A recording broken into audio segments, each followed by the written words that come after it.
السلام علیکم ورحمۃ اللہ وبرکاتہ۔ خوش آمدید کہتا ہوں اپنے اس چینل پر، اور اللہ سے دعا کرتا ہوں کہ اللہ تعالیٰ سب کو اپنے حفظ و امان میں رکھے۔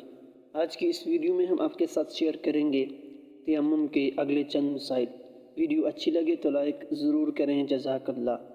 مسئلہ نمبر 17، تیمم کرنے کا طریقہ یہ ہے کہ دونوں ہاتھ پاک زمین پر مارے اور سارے منہ کو مل لے، پھر دوسری مرتبہ زمین پر دونوں ہاتھ مارے اور دونوں ہاتھوں کو کونے سمیت ملے، چوڑیوں، کنگن وغیرہ کے درمیان اچھی طرح ملے۔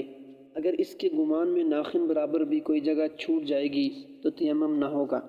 انگوٹھی چلے اتار ڈالیں تاکہ کوئی جگہ چھوٹ نہ جائے۔ انگلیوں میں خلال کر لے، جب یہ دونوں چیزیں کر لے تو تیمم ہو گیا۔ مسئلہ نمبر 18، مٹی پر ہاتھ مار کے ہاتھ جھاڑ ڈالے تاکہ ہاتھوں اور منہ پر مٹی نہ لگ جائے اور صورت نہ بگڑے۔ مسئلہ نمبر 19، زمین کے سوا اور جو چیز مٹی کی قسم سے ہو اس پر بھی تیمم درست ہے، جیسے مٹی، ریت، پتھر، گیجی، چونا، ہڑتال، سرما، گھیرو وغیرہ۔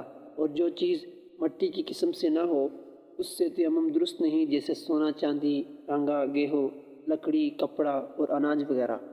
ہاں، اگر ان چیزوں پر گرد اور مٹی لگی ہو اس وقت البتہ ان پر تیمم درست ہے۔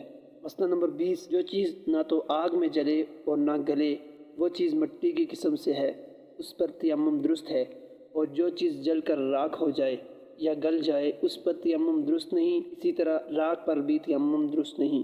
مسئلہ نمبر 21، تانبے کے برتن، تکیے اور گدے وغیرہ کپڑے پر تیمم کرنا درست نہیں، البتہ اگر اس پر اتنی گرد ہے کہ ہاتھ مارنے سے خوب اڑتی ہے اور ہتھیلیوں میں خوب اچھی طرح لگ جاتی ہے تو تیمم درست ہے، اور اگر ہاتھ مارنے سے ذرا ذرا گرد اڑتی ہو تو بھی اس پر تیمم درست نہیں ہے۔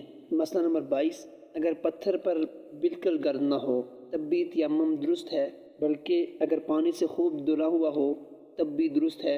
ہاتھ پر گرد کا لگنا کچھ ضروری نہیں ہے، اسی طرح کچی اینٹ پر بھی تیمم درست ہے، چاہے اس پر کچھ گرد ہو چاہے نہ ہو۔ یہ تھی آج کی چھوٹی سی ویڈیو، امید کرتا ہوں ضرور پسند آئی ہوگی۔ اگر پسند آئی ہو تو چینل کو ضرور سبسکرائب کر دیں تاکہ اسی طرح کی اسلامک ویڈیوز کا نوٹیفیکیشن سب سے پہلے آپ حاصل کر سکیں۔ اپنا بہت سارا خیال رکھیے گا، ملتے ہیں نیکسٹ ویڈیو میں، تب تک کے لیے اللہ نگہبان۔